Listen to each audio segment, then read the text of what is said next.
Hi, and welcome to this week's VL Seed. I'm Chuck Ross, and this is your VL Seed for Tuesday, September 7th, 2021. I hope you had a great Labor Day.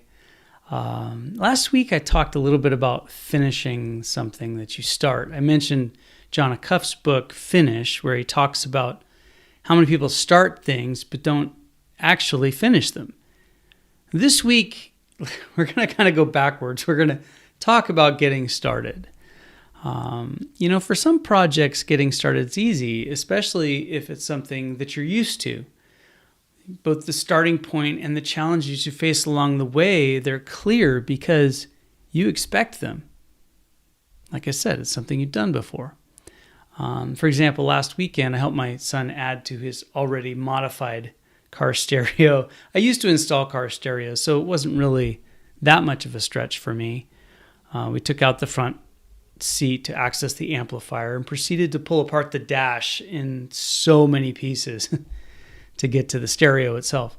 And you might be saying, wait a minute, it doesn't sound like you had a problem getting started at all. Well, actually, before I felt comfortable pulling apart the dash, I felt like I had to do some research on the steps needed for that particular make and model of car. I had never worked on a Subaru like that before.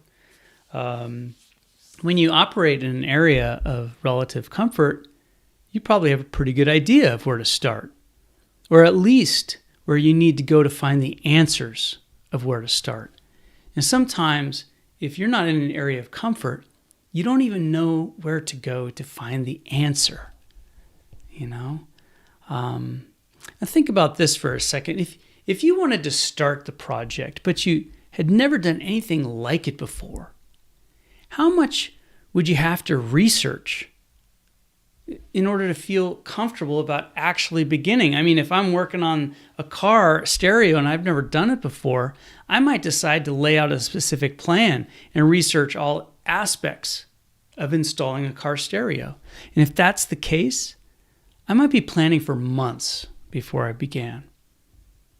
And if I had no prior knowledge, but I just threw caution to the wind and just dove in without doing any research, my son's car would probably still be sitting in the garage in pieces. Now, getting started on the way to successfully finishing something requires a balance between knowledge and courage.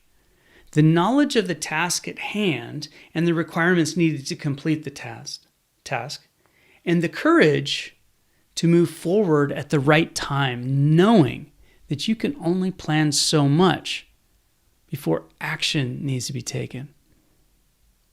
Now, it's true, when we learn something new, we operate outside of our comfort zone. Don't let your drive to succeed blind you to the details you need to see. I speak from experience. And don't let your fear of failure hold you back from action. I also speak from experience on that. Here's several questions for you. What challenges have you acknowledged but not addressed in your life? Why are they still unaddressed? Why haven't you dealt with them? And what goals have you moved toward without adequate preparation? How did that turn out for you? What do you need to do to balance the preparation with taking the leap and starting? And somebody's calling me. That's it for today. You guys have a great week. We'll catch you next week. Take care.